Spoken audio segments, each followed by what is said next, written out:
The desert winds of Kepler Station carried more than sand that morning. They carried the acrid smell of burning metal and the faint shimmer of exotic energies that made the hair on Jackson Reeves' arms stand on end. He pulled his worn jacket tighter. As he walked the perimeter of the human settlement, checking the atmospheric processors that kept their small colony alive on this remote world, Jackson was 28 years old, with calloused hands that spoke of a lifetime spent fixing things others had given up on. His dark hair was always messy from crawling through engine compartments, and his green eyes held the patient focus of someone who understood that machines had their own language. He was not remarkable by most standards, just another human trying. To make a living on the frontier worlds where the Galactic Council's reach grew thin, the sound hit him first. A deep, thrumming vibration that seemed to come from the very ground beneath his feet. Then came the flash. A streak of silver and blue cutting across the orange sky before disappearing behind the rocky formations that marked the edge of the habitable zone. The impact shook the desert, sending up a cloud of dust and debris that could be seen for kilometers. Jackson grabbed his toolkit and the emergency medical kit from his workshop. Whatever had crashed out there, it was big and on. A world like Kepler Station, you helped whoever needed helping. Questions came later, if at all. He climbed into his battered hover truck and pushed the aging vehicle as hard as it would go across the rough terrain. What he found defied everything he thought. He knew about Starship design. The vessel was beautiful in a way that hurt to look at directly. Its hull seemed to shift colors like oil on water, and even badly damaged. It radiated an elegance that made his simple human engineering feel clumsy by comparison. The ship was perhaps 50 meters long, with sweeping curves that suggested it moved through space like a dancer rather than the blunt instrument approach of human vessels. But beautiful or not, it was dying. Exotic energies sparked and hissed. From ruptured conduits and something that might have been blood pooled beneath sections of the hull, the main hatch hung open at an awkward angle, revealing glimpses of an interior that glowed with soft, organic light. Jackson approached carefully, his scanner beeping warnings about radiation levels and unknown energy signatures. The air around? The ship tasted of ozone and something floral that made him think of gardens he had never seen. He called out as he climbed through the twisted hatch, announcing himself in the 3 languages he knew and hoping universal translators were as common as the traders claimed. The response came in accented but clear human standard. Here, I am here. He found her in what looked like a command chamber, though the organic curves and crystal-like interfaces bore no resemblance to any Starship bridge he had ever seen. She was slumped against what might have been a navigation console, her breathing shallow but steady. She was unmistakably not human. But the differences only made her more striking. Her skin held a faint luminescence, like moonlight through pale amber, and her hair fell in silver waves that seemed to move with their own gentle current. Her eyes were larger than human normal, a deep violet that held depths he could not fathom. She wore what had once been an elegant garment in shades of deep blue, now torn and stained with that strange, not-quite blood. "You are hurt," Jackson said, kneeling beside her with his medical kit. She looked up at him with those impossible eyes, and he felt something shift in his chest, as if his heart had remembered a rhythm it had never learned. "My ship," she whispered. "They sabotaged my ship. I barely escaped the ambush at the trading nexus." Her accent gave the common words a musical quality that made even her distress sound beautiful. "I am Princess Zara Valtheri of the Celestial Empire. My vessel carries diplomatic codes that cannot fall into enemy hands." Jackson applied a basic medical patch to what looked like a severe laceration on her arm. The wound sealed itself almost immediately, the exotic material apparently designed to work with her unique physiology. "Princess or not, you need medical attention. Our colony has a decent medical bay." "No." She struggled to sit up straighter. "I cannot leave my ship. The drive core is still active but barely contained. If it fails completely, the explosion will sterilize everything within 50 kilometers. She fixed him with that violet gaze. "I need someone who understands Starship systems. Someone who can repair what my enemies have broken." Jackson looked. Around the alien command chamber, taking in the organic interfaces and the warning lights that pulsed like a sick heartbeat.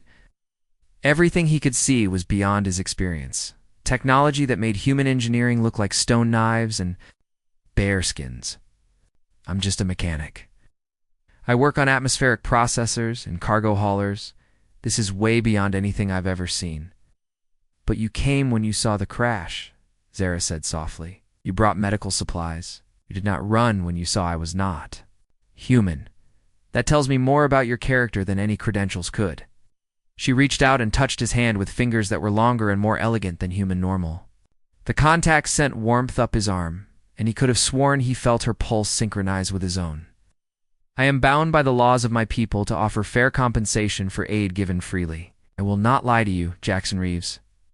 What I ask is dangerous, and failure means death for both of us. How do you know my name? He asked, though somehow it did not surprise him that she did. Your thoughts are very loud, she said with what might have been a smile, and very kind. Will you help me? Jackson looked around the dying ship, at the alien technology that pulsed with barely contained forces that could kill them both in a dozen different ways. Then he looked back at the princess, at the trust and desperate hope in her eyes. He had spent his whole life fixing things that others said could not be fixed. He had never walked away from a challenge, and he was not about to start now. Show me what needs fixing, he said. The next 6 hours were the longest of Jackson's life. Princess Zara guided him through the ship's systems, her musical voice explaining concepts that barely translated into human language. The vessel was not just a machine, she explained, but a living symbiosis of organic and artificial components that responded as much to intent and harmony as to mechanical precision. The sabotage had been elegant and vicious, designed to cause cascade failures that would cripple the ship's ability to generate its exotic drive fields. Components that looked like metallic flowers had been poisoned with invasive code that made them fight against their own nature. Conduits that should have carried energy in perfect harmony instead discharged randomly, creating the dangerous instabilities that threatened them all. Your people, Jackson said as he carefully extracted a corrupted component that writhed like a living thing. They build ships the way we compose music. And your people build them the way we would craft weapons, Zara replied, watching him work. With growing amazement, direct, brutal, and effective. But what you lack in elegance, you make up for in determination. She was lying on a rest couch now, her earlier injuries healing with alien efficiency. But he could see the exhaustion in her eyes. I have never seen anyone adapt to celestial technology so quickly. Your mind works in ways that complement our design philosophy. As the ship's systems slowly stabilized under his ministrations, Jackson began to understand that he was not just fixing a machine. He was healing a living thing, and it was responding to his touch with something that felt almost like gratitude. The organic components began to glow brighter as they resumed their proper functions, and the dangerous energy discharges faded to a steady, healthy rhythm. There, he said finally, sealing the last access panel. That should hold long enough for you to reach wherever you need to go. Zara sat up slowly, her eyes wide, with something that might have been, You have done more than repair my ship, Jackson Reeves. You have saved my life, preserved my mission, and prevented a disaster that would have killed thousands. She stood and moved toward him with fluid grace, stopping just close enough that he could feel the warmth radiating from her luminous skin. By the ancient laws of my people, I am now bound to you by life debt. Do you understand what this means? Jackson shook his head, though something in his chest was beating faster than it should. I just helped because it was the right thing to do. I don't need any payment. Zara laughed, and the sound was like silver bells in a gentle wind. Oh, my dear human friend, this is not about payment. This is about honor and bonds that run deeper than space itself. You have claimed a princess of the celestial empire, whether you meant to or not. She reached up and touched his face with those elegant fingers, and Jackson felt the world shift around him like a planet changing its orbit. Whatever was happening between them, he knew his quiet life on Kepler Station was about to become far more complicated than he had ever imagined. 3 days passed before Jackson fully understood what he had gotten himself into. Princess Zara had insisted on remaining at the crash site while her ship completed its self-repair cycle, a process that fascinated and terrified him in equal measure. The vessel was literally healing itself, growing new components where the old ones had been too damaged to salvage. Crystalline structures bloomed like flowers from damaged sections, and organic conduits stretched and reconnected with movements that reminded him uncomfortably of living tissue. "Your people must live very different lives," he said on the second morning, sharing his simple breakfast with the princess. She had adapted to human food with surprising ease, though she insisted on adding a powder from her personal supplies that made everything taste faintly of cinnamon and starlight. "We do," Zara agreed, settling beside him on the blanket he had brought from his hover truck. In the desert morning light, her luminous skin seemed to glow from within, and her silver hair caught the sunrise like captured moonbeams. The Celestial Empire spans 14 systems, each one carefully cultivated to support different aspects of our civilization. We live in harmony with our technology, growing our ships and cities rather than building them. She gestured toward her healing vessel, where new hull plates were slowly forming over the damaged sections. "This ship is nearly 400 years old.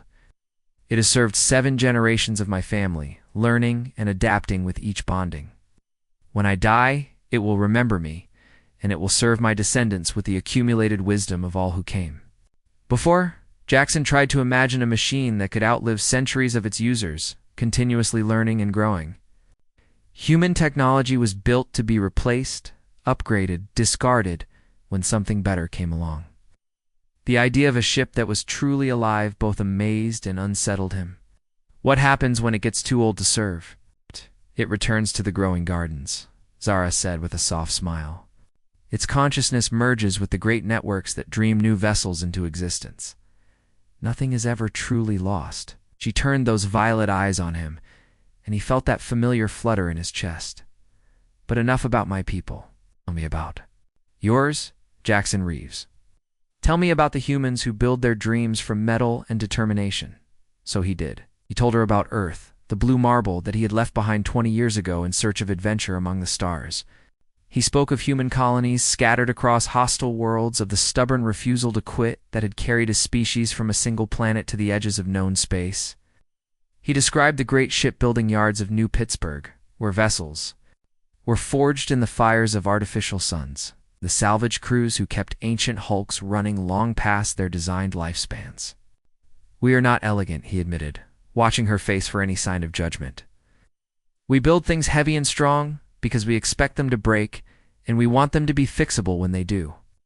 We are loud and messy, and we make mistakes, but we learn from them, and we keep going."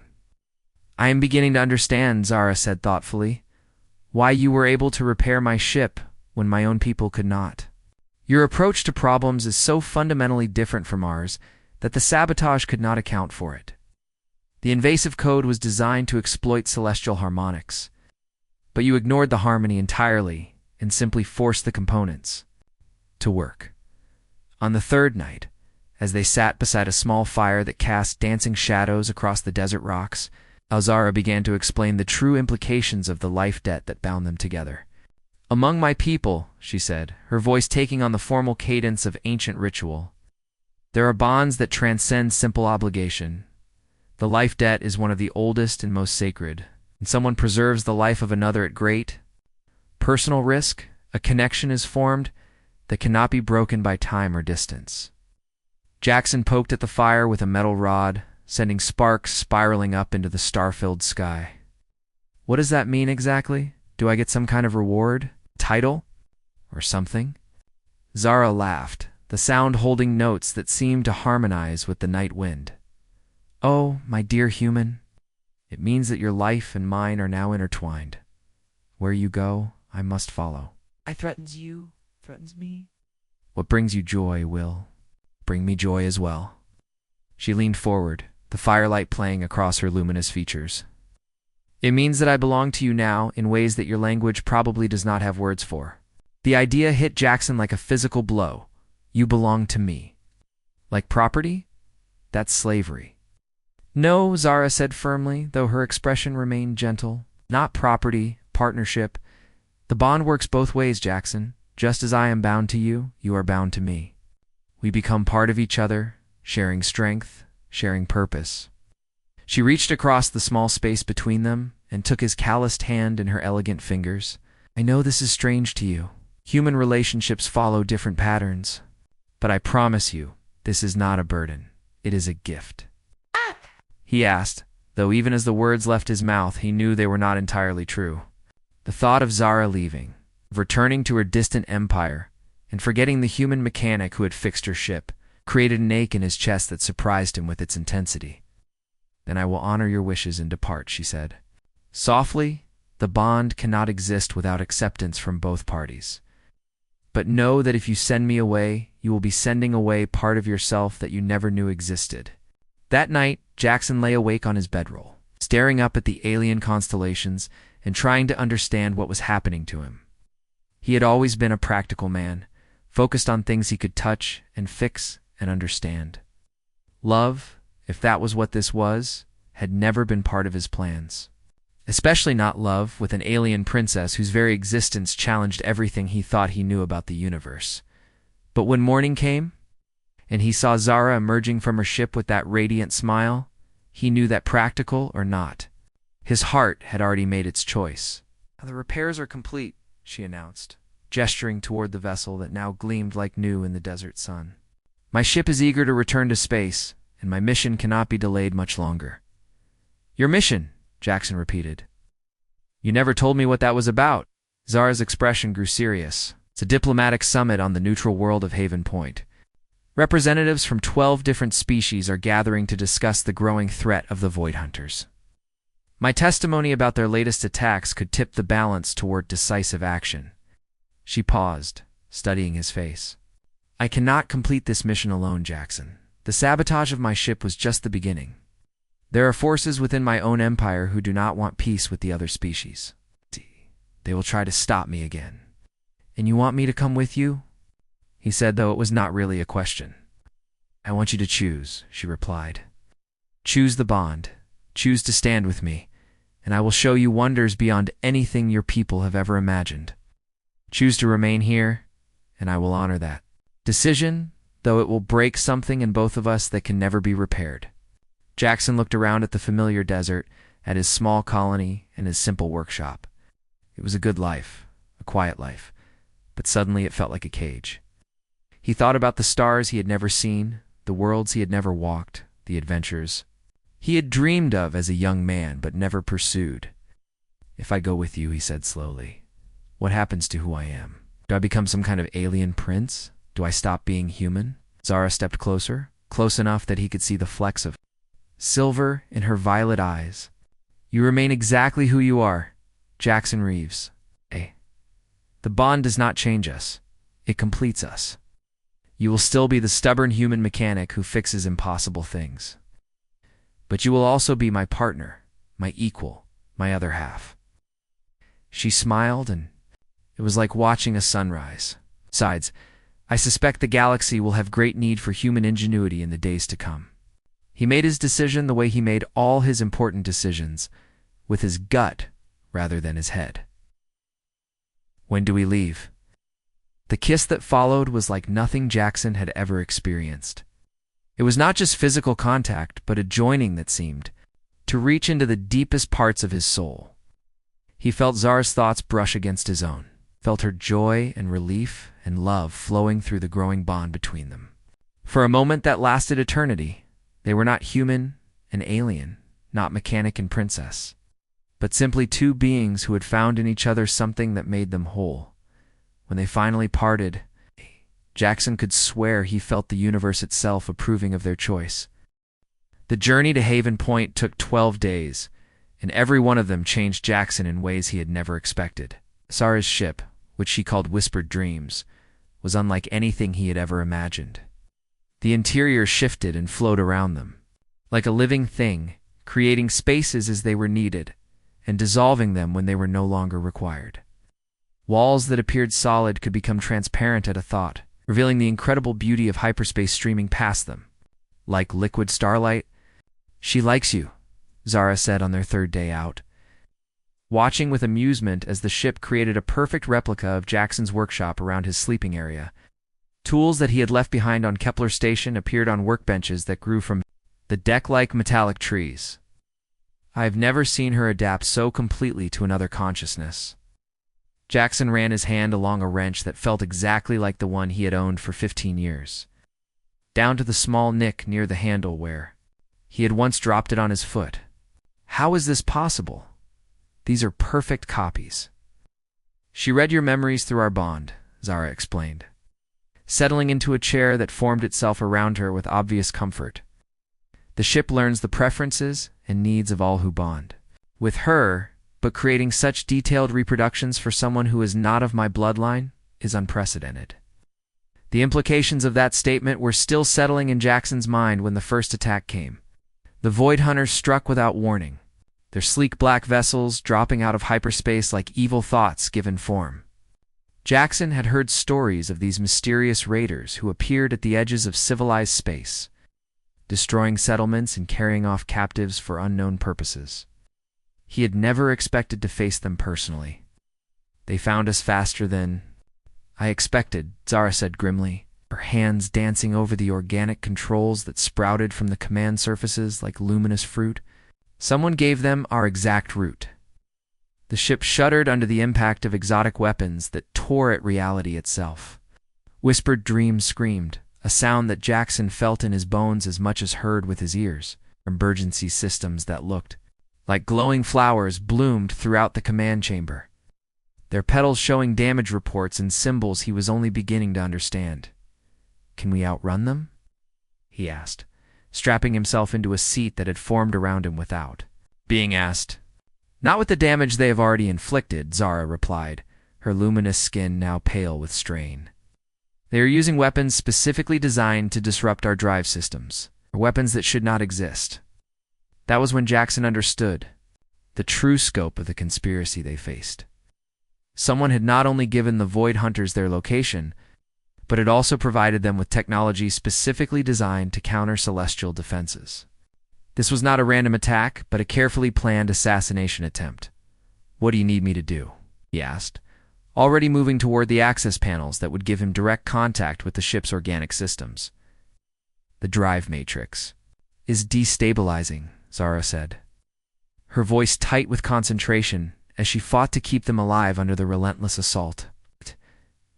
If it fails completely, we will be trapped in normal space where they can finish us easily. But the harmonics are all wrong. The invasive code from the earlier sabotage left resonance patterns that are interfering with the repair protocols. Jackson understood immediately. The ship was trying to heal itself using its own sophisticated methods. But the earlier damage had left it vulnerable to exactly this kind of attack. It was like trying to sing a perfect song with a damaged voice, each note distorting the ones that followed. I need direct access, he said, pulling out the tools that the ship had so thoughtfully provided. I need you to trust me to do this the human way. What followed was the most terrifying and exhilarating experience of Jackson's life. With Void Hunter weapons tearing chunks out of their hull and reality itself seeming to bend and twist around them, he crawled through access, tunnels that reshaped themselves around his body, following damage control pathways that only existed in the ship's organic memory. The drive matrix was a thing of impossible beauty, a crystalline structure the size of a small room that pulsed with energies that made his teeth ache. It was also dying, its perfect harmonics corrupted by the sabotage codes and the weapons fire that exploited those same corruptions. I'm going to shut down the harmonic balancers, he called to Zara through their growing mental link. The ship is going to fight me on this, Jackson. No. Her voice came back, sharp with terror. Without harmonic balance, the matrix will tear itself apart. The explosion will destroy everything within a light year. Trust me, he said, and began pulling components that shrieked protests as they disconnected from their organic networks. For 30 seconds, that felt like hours.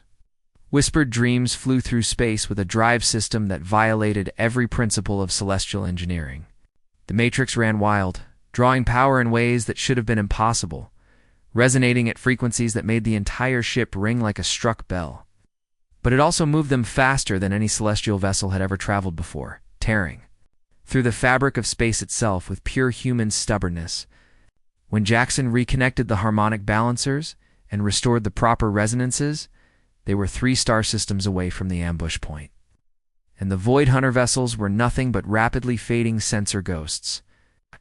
Impossible, Zara whispered, staring at the readings that showed their position. What you just did should have killed us all. Humans are good at impossible things, Jackson said, crawling back out of the access tunnel with his hair singed and his clothes smoking from exotic radiations. We do not always understand why something works, we just make it work.